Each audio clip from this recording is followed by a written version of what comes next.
สาธุอันว่านั่งบอกว่าอันหันลีอนุโมทนาสัมยินดีบอกว่าในใจเขาเนี่ยความหมายเนี่ยว่าขันซาเช็ดลีความใจอันปันเหมือนเขาลองคุยหันลีเนี่ยว่ามันเป็น feeling นั่นนะ feeling ลีอนุโมทนาใน feeling ลีเขา feeling บอลีในที่ไรเหตุที่ไรสาธุที่ไรโมหันอันดีสาธุเนี่ยมันจะเรียกว่าเปิดมาที่วัดที่ว่ามาที่จอมบนเจ้ามันดูอยากด้านหลวงเป็นจังไงว่าสาธุมันจะถึงไหนกันอันสอนบันทิตเตียนสาธุเนี่ยบอกว่าตั้งหันถึงในอยู่ที่เฮิรนจอมกันในกองที่แล้วเอาหมักดาสาธุเสียด้วยกันสาธุเนี่ยเพราะความอังกฤษเขาว่า positive thinking เนี่ย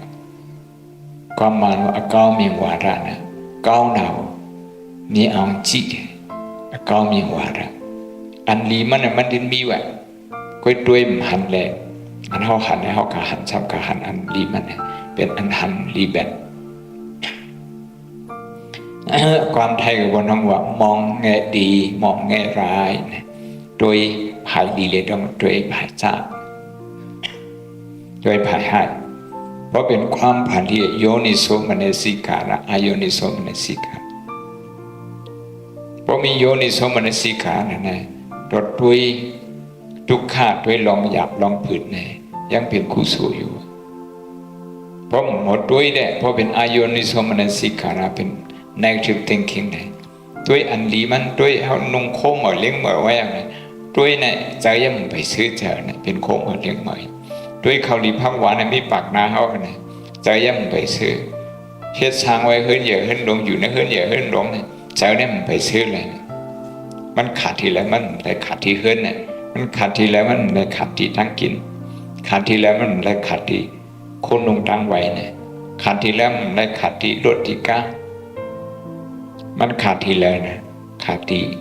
อันหมักดานเขาด้วยหมักดานเขาด้วยเพราะเหมือนเช่นนั้นเขาว่าเขาเสพมันตาไว้นะเขาจะพูดเสพมันเพราะมันตาเขามันจินใช่ในเขาด้วยพาของมันจินแต่การเขาเชื่อมและเสพมันตาเขาด้วยมันจำกันกูวันมันจำเท่านั้นนะ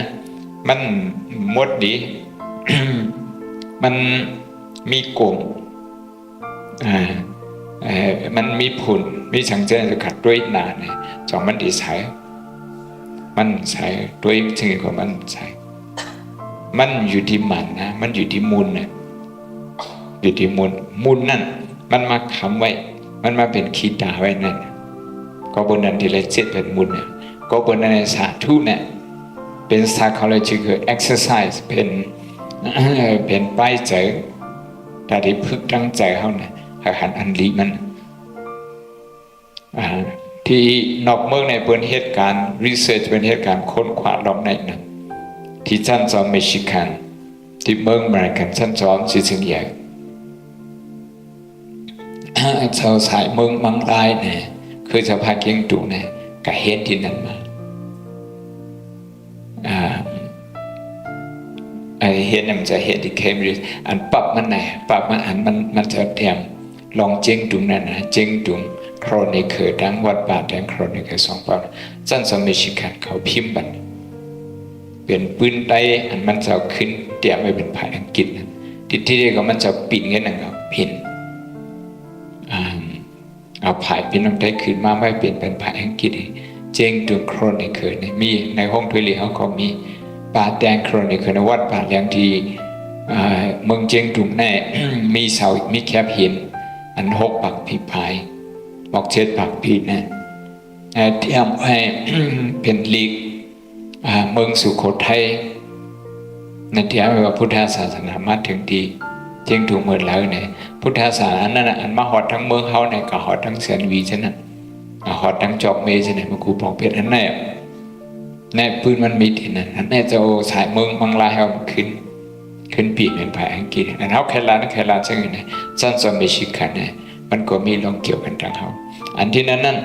เขามี business school เนี่ยอันเป็นสอนภายการมักมีนะมีชาลงคนหนึ่งสีแสงอย่างห้องว่า professor Kim Cameron เนี่ยมันเหตุด้วยการค้นคว้าอันเป็นเหตุคอมพานี คงนี้นะมันจะแล้วคงมันนี้มีคนเหตุการณ์หมด30 40 50 1 ปาก2 ปากมันคนเหตุการณ์เนี่ยอ่านเฮงมันอ่านมึนมัน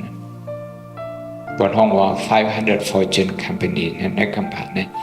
อันเงินเขานำเลยเพื่อนคอมพานี5 ปากอันเรียกเห็นเขาสินะเรียกเห็นว่าอันเรียกมัน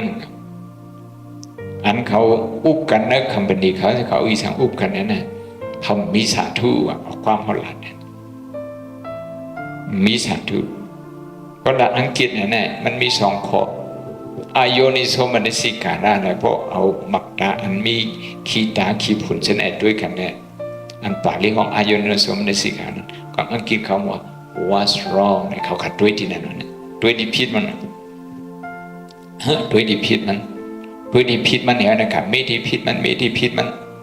เพราะการไม่ดีพิษเนี่ยหนึ่งคนอันเฮ็ดพิษเกาหลีคนอันเฮ็ดพิษอยู่ตั้งคางด้วยเกาหลีออกเจอกูกัน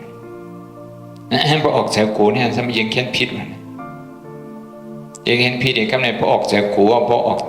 อกจากกูเห็นแหละเฮ็ดพิษไหนยังพิษยังลองยุ่มดูไหนยอมกว่ายอมกันบนหอคอนฟิเดนต์เนี่ยลองสถานในตัวเนี่ยยอมกันสถานหรือนาการก็ยอมกว่าเฮ็ดเจอไหนแล้วคนออกขันเนี่ยนะมันเขาห้องว่า staff turnover เนี่ยใน APEP เนี่ยคนออกขันเนี่ยก็เป็นสังไรเป็นเส้นนั้นของเขาถึงว่าเป็นnegative energy มีไว้ที่นั่นคนไหนมันพดด้วยเนี่ยคนเหตุการณ์นั้นกันพดด้วยเลยก็หันทำผิดกันด้วยที่ยอมกันอันนี้นั่นแหละมันเขาพึกด้วยแล้วก็หันนั้นกัน